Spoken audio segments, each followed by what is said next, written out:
knowledge, and wisdom. Xie Feng. In the movie Fearless, Hua Yuanjia is a master of martial arts. His shadowless fist allows him to overcome enemies, catch them off guard, and make them defenseless.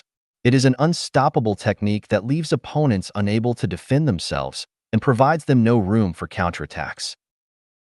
The power of the shadowless fist lies in its lack of a fixed pattern.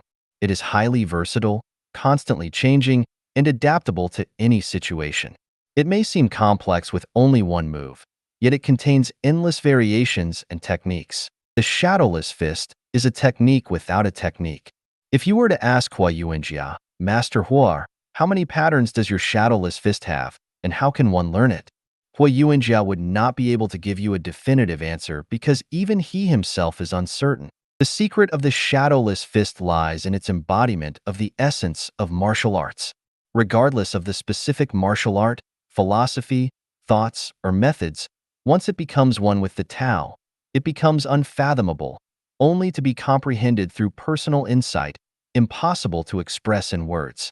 Confucius once questioned Laozi about the Tao and later said to his disciples, "Birds, I know they can fly. Fish, I know they can swim. Beasts, I know they can run.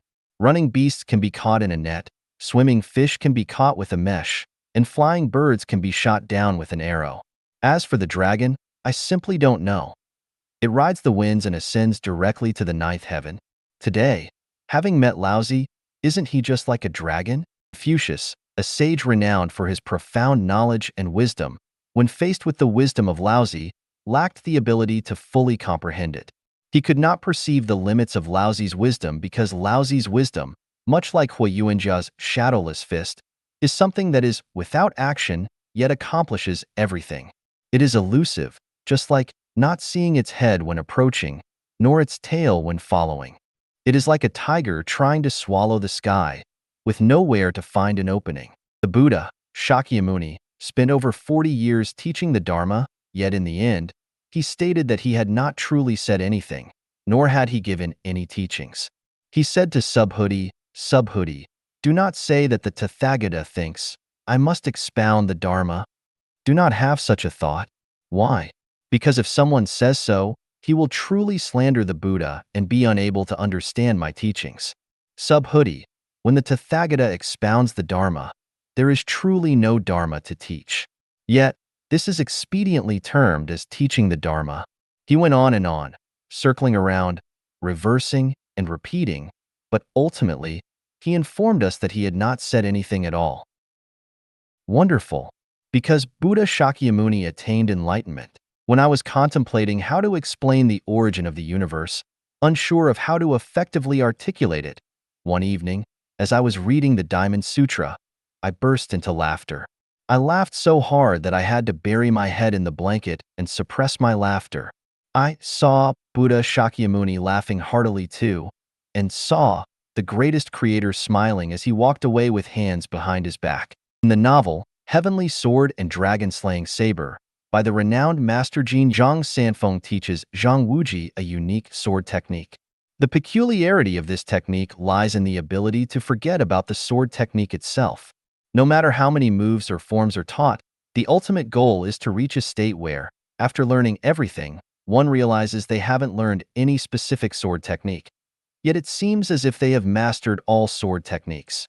In reality, the sword technique taught by Zhang Sanfeng to Zhang Wuji bears a resemblance to Hua Yuanjia's shadowless fist in its profound nature, with the essence lying in the entering of the Tao. The entire universe is composed of different levels of life. We can liken this universe to a courtyard of life, or a home of life.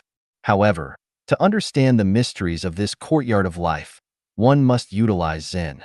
Zen, in this context, refers to ascending to a state of great wisdom through profound insights into life. The significance of life genuine lies therein. The purpose of the Revelations section is to provide explanations and insights into everyday phenomena, inspiring everyone to gain enlightenment. By extrapolating from specific instances and making connections, one can ultimately enter the Tao. In Revelations, I only write 100 articles, but in reality, I could write 100,000 articles, a billion articles, even countless articles.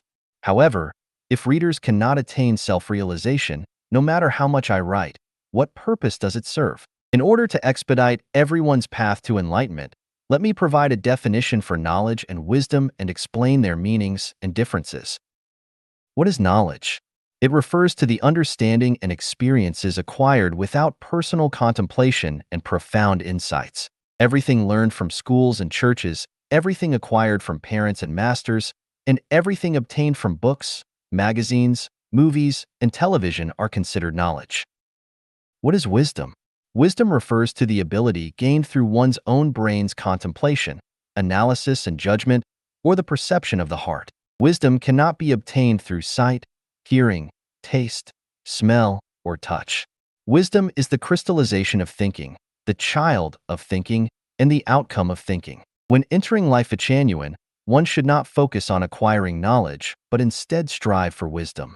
Otherwise, no matter how much I said, it will be in vain. Silence might be better. The more I speak, the more confused you become. In order to stimulate the birth of wisdom, I will now present several questions for everyone to contemplate in their free time.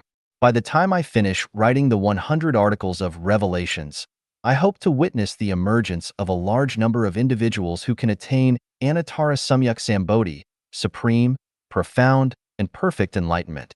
If fate allows, I will then discuss advanced spiritual cultivation and the chapter of preaching the Tao.